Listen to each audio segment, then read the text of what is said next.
Alright, celebrate tayo mga chong at chang. Yung tayo ng konting coke. Coke mini nga lang to eh. Hmm. Hindi to endorsement Baka isipin yung endorsement to. Wala tayong ni-endorse dito. Nagla-live lang ako kasi.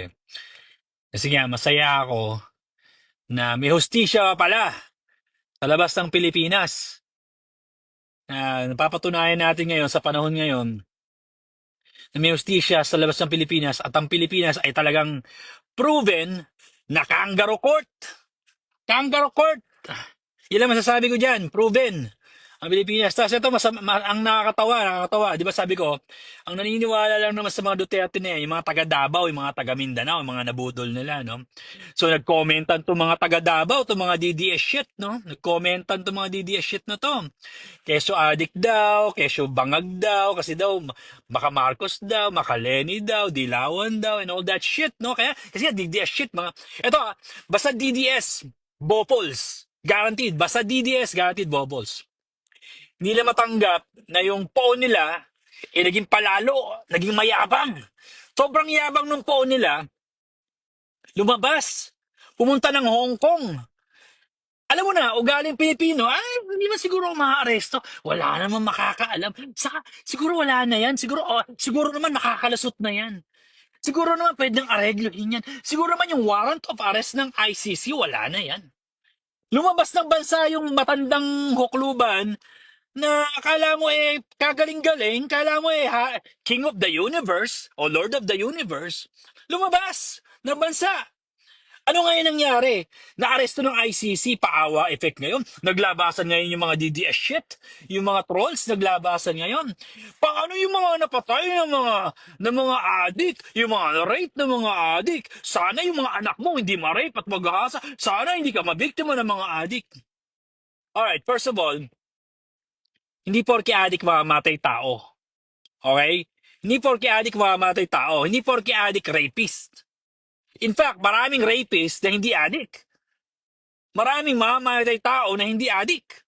So kung ganyan pala ang rason ninyo, paano pala kung nakapatay sa pamilya mo o nakadisgrasya sa pamilya mo, katoliko? Di lahat ng katoliko patayin na rin?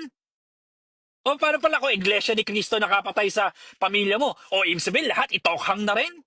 Kasi yun ang reasoning ninyo, di ba? Mga DDS shit. BDS shit. Yun ang reasoning ninyo, di ba? Tangina, ang bobo eh. Ang bobo. Ang simple logic lang nito, di pa maintindihan. Di ba? Ang simple logic, palibhasa sa taga Davao, bobo. Basta talaga proven majority, hindi lahat, no? Pero majority ng taga Davao, bobo. Pansin ko lang, na brainwash ng mga Duterte. Tapos, nagpipicture pa yung Kitty Duterte, nagpipicture pa na kesyo, sandwich lang pinakain sa tatay ko. Pero nagpe-FaceTime sila, nagbi-video call sila. Arestado ng ICC yun, nakakapag-video call pa rin, ha? Tapos sasabihin niya, sandwich lang kinain ng tatay ko. Tapos sasabihin ni Sarah, huwag ka kakain na kahit ano. Huwag ka kakain na kahit ano, ha? Tapos ngayon, nagreklamo yung pusang Duterte. Yung malanding bata na ewan ko, sa ba nag-aaral yung malanding batang yan, Lasal ba o at Ateneo ba, di ko maintindihan. Ewan ko, nag-iinarte, na kesyo daw, sandwich na daw pinakain sa tatay niya. Buti nga, pinakain pa tatay mo eh. Yung mga pinatay niya eh.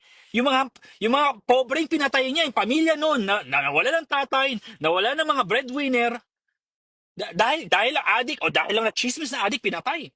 Walang datos. Na chismis lang, marahin na chismis lang, adik yan. Kilala sa lugar namin yan, adik yan. Pinatay. Ay, paano naman yung hustisya ng mga pinatay ng mga adik? Kasagot ko lang yan, di ba? Kasi dahil bobo kayo, mga DDS shit, lilinawin ko uli sa inyo. Hindi lahat ng adik, mamamatay tao, hindi lahat ng adik ay pusakal at rapist. Pero, generalized ni Dugong nung panahon niya. Pinapatay niya lahat yan. Ibig sa pinapatay niya yung mga pusher, yung mga sindikatong in-check na nagdadala ng droga. Ibig sabihin pinapatay niya yung mga adik, yung kinaya-kaya lang niya. Kasi nga, gusto niya siya yung head pusher ng Pilipinas. Di ba? So, celebrate tayo kasi nahuli na yung matandang dugong. Hindi lang, ha? Mm-mm-mm-mm. Ang sarap ng feeling na may mananagot sa batas. Kasi ang batas ng Pilipinas, kangaroo court. Kabubuhan lang na naigdya sa Pilipinas. Wala akong karespe-respeto sa batas ng Pilipinas. Kung sino dyan, kung may kakilala dyan na piskal o hukom, aba, arestado ka. Kahit wala ang ginagawa kasalanan, arestado ka. Kasi may kakilala. ICC. Hindi sila ubra ngayon. Ano sila? Pa-victim effect ngayon. Pa-victim effect ngayon mga Duterte na to, no? Guys, eto lang ha, clarify ko lang ha. Wala akong personal na galit sa mga Duterte, hindi ko man sila kilala personally. However, yung ginawa niya pagpatay sa mga tao noon, huwag na natin sabing addict lang, yung mga ginawa niyang pagpatay sa mga tao nung nakaraan, kailangan niya managot doon. Kailangan niya managot doon. Bakit porke presidente ka ng bansa, pwede ka magpapatay ng mga tao? Kay addict pa yan, kay ano pa yan, walang due process. Tapos sasabihin ng mga DDS shit, wala daw due process, basta lang inaresto. Matagal na nakalabas ang arrest warrant ni Dugong. Anong walang due process? Gago ba kayo? Bobo na kayo, gago pa kayo. Hampas lupa pa kayo. Painom nga muna ng coke. Mm. Mm. Diyos mio. Nakalimutan niyo na ba, nung panahon ni Dugong, na-restrict yan ang freedom of speech natin. Sasabihin pa yun, sige, kailan nyo ginawa yon? Eh kung di mo alam, i-research mo, bobo ka talaga, no? Hindi mo alam, i-research mo, wag kang bobo. Tangina pati ako pa hahanapan mo? Diyos ko. May Google na, may internet na, may cellphone ka na. Anong ginagawa mo dyan? Imbes na mag-research ka, bobo ka pa rin? Dadaanin mo pa sa pag-iipilosopo mo. Wag ako, boy. Wag ako. Mas matalino ako sa'yo, obviously. Kaya wag ako. Diyos ko, paandaran niyo ako naman pagkapipilosopo ninyo. I-unfollow na kita. Good riddance. Unfollow na kita, Doc Ron. Good riddance. Naintindihan niyo yon? English eh, no? Mahirap, pakat mo ilong niyo, no? Kasi nga, hampas lupa kayo, no? Grabe ka naman, Dok, baka hampas lupa. Ano tawag mo sa mga taong ganyan? Slap soil? Pagandahin natin? Slap soil? Come on, son. Ito, may nagmumura pa, oh. Sabi niya, oh. GAGO ka, mas bobo at GAGO ka. Nagmamagaling ang bakla na to. Sino bakla? Ikaw? Ay, type mo ko, tol. Hindi ako bakla, eh. Hindi ako, straight ako, tol, eh. Babae hanap ko, tol. Hindi ako gaya mo. Huwag ka magmaganda dito sa page ko. Hindi kita papatulan, boy. Move on, bitch. Di ba? Guys, maraming DDS shit na nagluluksa ngayon. Ako nagsa-celebrate. Pa-celebrate, pa-coke lang. Di ba? Pa-chill-chill lang. Kasi finally, justice will be served. Ngayon, kung sa paglilitis, nakita na wala siya pagkakamali at malinis siya, then good. May hustisya pa rin, di ba? Hindi pa naman siya nakatulan eh. Inaresto pa lang naman siya, di ba? Oh, anong kinagagalit nyo mga DDS shit? Lilitisin pa naman siya eh. Ngayon, kung mapatunayan na may kasalanan talaga siya, eh di, yun na yun, booking na, di ba? Pero yung logic ninyo na paano yung pinatay ng addict, paano yung narate ng addict, malabo yung logic na yun, tol. Anong data ninyo? Anong datos ninyo? Na yung lahat ng addict pumapatay, lahat ng addict ng rape. Ha? Sige nga. Sabi ko nga kanina sa vlog ko, mga taga Davao lang ang feeling safe nung panahon ng Digong. Okay? Kung taga Davao ka, malamang nautukan ni mga dugong ng mga Duterte, kaya masaya-masaya ka kasi, ay, at least, sa wakas, meron din taga-probinsya, taga Davao, isang bisakol na naging presidente. Yun ang logic ng mga taga Davao, di ba, nung time na yun? Eh, paano ngayon? Kailangan niya managot. Totoo naman, kailangan niya managot. Hindi porke presidente ka, may karapatan ka magpapatay. Hindi porke adik yan, papatayin mo na. Ay, hindi naman yung kasalanan yun eh. Siya lang naman nag-utos, hindi naman siya gumawa eh. Siya pa rin nag-utos. Eh, syempre, kung yung pulis naman nagpapatay, hindi na naman si Digong bumaril nun, di ba? Siya pa rin nag-utos. Siya pa rin nagpagawa, siya ang presidente. Kaya nga mananagot siya sa ICC. Kayong mga DDS shit, kung tingin nyo, mali ito sinasabi ko, isuportahan nyo sa Dugong, puntahan nyo sa ICC. Sige, puntahan nyo sa ICC. Suportahan nyo. Total, total tingin nyo, pinayaman niya yung bansa. Di ba? Baka yumaman na kayo. Suportahan nyo, total may pera na kayo, di ba? Total mahal na mahal yung si Dugong, di ba? Total taga Davao kayo, di ba? Total kababayan nyo, di ba? Mali yung logic na kababayan nyo. Lahat tayo magkababayan kasi lahat tayo Pilipino eh. Kaya lang inahati nyo yung bansa eh. Taga Davao lang, taga Bicol lang, taga Cebu lang. Ano yun? Ano yun? Tribo-tribo? 2025 na tribo pa rin, mga bobong puta. Yan, basa nga tayo ng comments. Tignan natin kung may mabubuisit tayo sa comment na to. Yan, kailangan ko na magsabi, matanda na ako eh. Kailangan ko ng reading glasses. Eto may comment yung ano, teka, eto. Sabi, huy, gago, mas bobo ka, paslupa, tanga, matalino, ha? Ano? Ano daw? Pati logic, hindi makapag-compose tong ano to, pa tong Michelle na to. Pangalan pa lang, Jeje mo na. M-E-E. Michelle, hinati pa talaga, no? Michelle? Ano ka pinagaling sa kambing? Michelle. Kambing? Ang inang bobo. Pati, ang bobo siguro ng tatay at nanay nito, nung papangalan ng bobo pa, no? Jeje mon. Tingnan natin, ha, mga comment ito. Ayan, marami daw taga Davao nagko-comment. Ang taga Davao, mga bobo to, ang bobo talaga.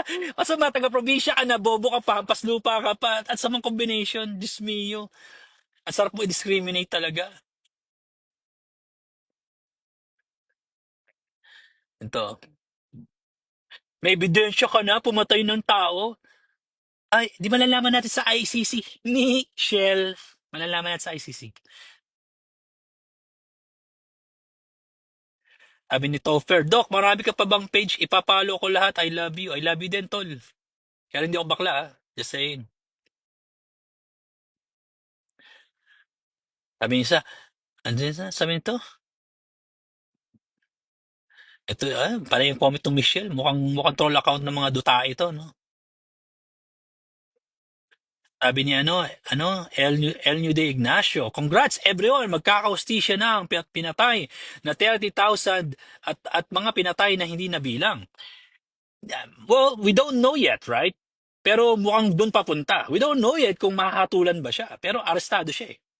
So at least, kahit pa paano, may prosesong umuusad. We don't know yet kung mahatulan ba siya. Sige. Sabi ni Warren Jim Ibanez, tapos na ang paghahari ng mga DDS shit trolls. Wala nang poon nila. Philippines is healing. Yes! Finally! Someone said it. Philippines will now start to heal. Kaya lang syempre hanggat may mga politiko na korap, patuloy tayo susugatan ng mga gagong yan. Yung mga gagong politiko na nasa pwesto.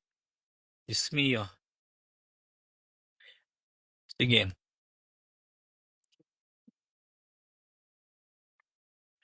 Sabi ni Jen Komatsu, pag-adik gamutin, dalhin sa rehab, hindi patayin.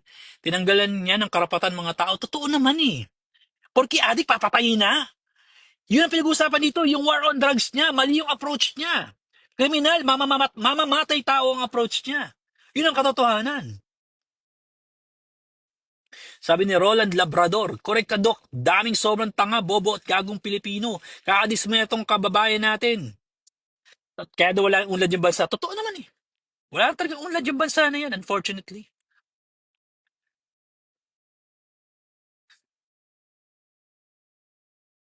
Yeah.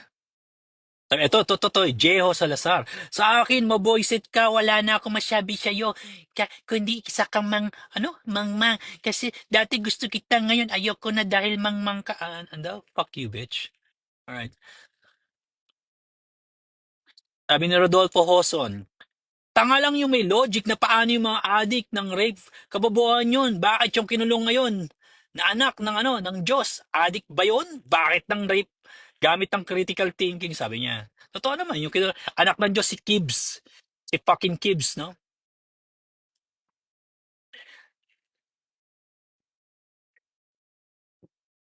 Ito si El Nudera, may dag siyang coke mo, no? Lakas tama. Siguro. Gusto mo try? Wag na. Addict ka pa, tol. Ayan.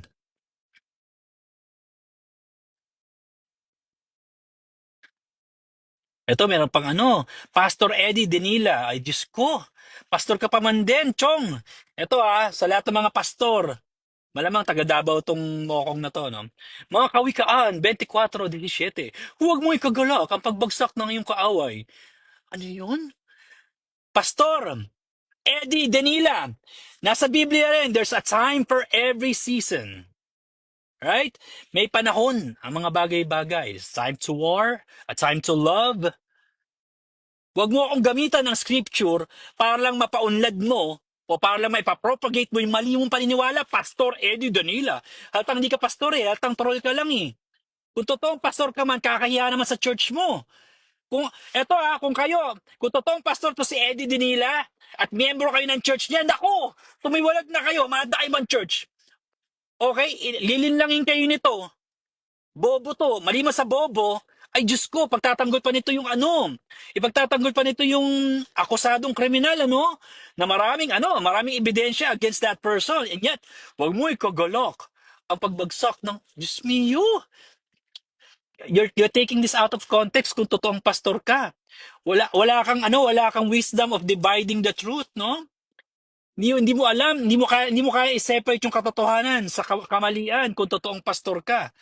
Ngayon, kung pangalan mo yan, ginagamit mo yung pastor na term, ay mahiya ka naman, ang kapal naman pagbumukha mo. Kung pastor, ay, imagine mo, magpapanggap ka pastor, anyone could be anything in Facebook. Anyone could be anything. Hindi ako naniniwala pastor to, pero kung totoong pastor to, at nakapanood nyo itong video ko ngayon, kung totoong pastor to at miyembro kayo, ay Diyos ko, tumiwalag na kayo. Diyos mio.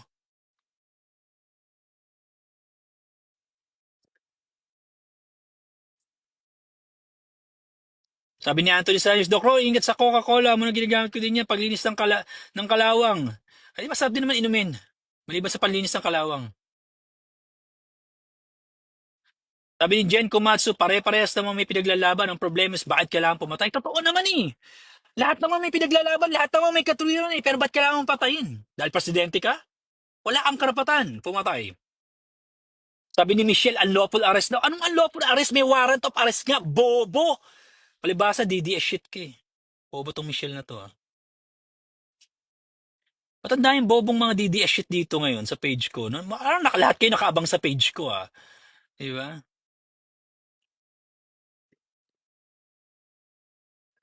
Tingnan. Tingnan natin itong mga katarantaduhan itong mga walang yang to.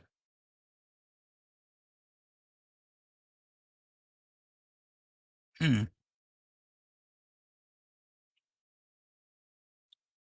Ayan. Sabi niya, nasaktan ako nito ha, block ko to. Good riddance, motherfucker. Tingnan natin yung iba pa ha. Sabi nito, justice is served. Well, not yet. May proseso pa lang na umaandar, pero hindi pa justice is served. Di ba? Sabi ni Elmart, full guards. Haha, victory. We don't know yet. Umuusad pa lang yung kaso, pero we don't know yet, di ba?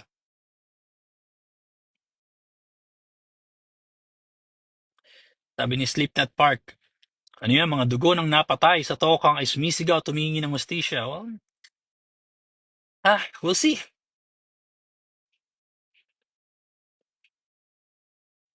Ayan, sabi ni Marichu Imo, doon siya magmura. Tama, doon ka magmura ngayon sa ICC. Tingnan natin ngayon kung umubra yung katarantaduhan mo doon sa ICC. Yeah. Sabi nito Michelle, aba, patuloy ang comment itong bobong Michelle na taga Davao na ano to. Hoy, nakita mo ba ang pinatay niya? Mas bobo at gago ka. Nagmamagaling ang bakla na to. Ano bakla? Ang ina. Sino ba itong Michelle na to? Di ba? Anyway, guys, let's celebrate. Kahit papano umusad ang kaso. Let's celebrate kahit papano may proseso na nagaganap. No? Wala akong personal na galit sa mga Duterte. Wala akong pakalam about them. I don't really care kung sino sila, di ba? Problema nila yan. Problema ng tatay nila yan dahil pumatay siya, di ba? Ngayon, kung gusto nila isunod yung mga anak, isama yung pamilya, total, konsentidor. Isama na rin. Di ba? Isama na rin. Ang kapal na mukha, pumunta-punta pa ng Hong Kong eh. Feeling niya, untouchable siya eh. Kung nagstay lang siya sa Pilipinas, alam mo ba't di siya mapagstay sa Pilipinas? Sa feeling niya, nakapreso. Nakapreso siya sa Pilipinas. Kaya ayaw niya magstay ng Pilipinas. Ayaw niyang danasin yung dinadanas ng lahat ng Pilipino na hindi makalabas ng bansa. Na preso sa Pilipinas. Kaya hindi niya ma-attain na kahit siya, dating presidente, na preso sa Pilipinas. Kaya nagtangkal lumabas. Ano na ngayon nangyari? Huli ka boy! At kulong ka malamang. Dokran pa rin malakas, y'all.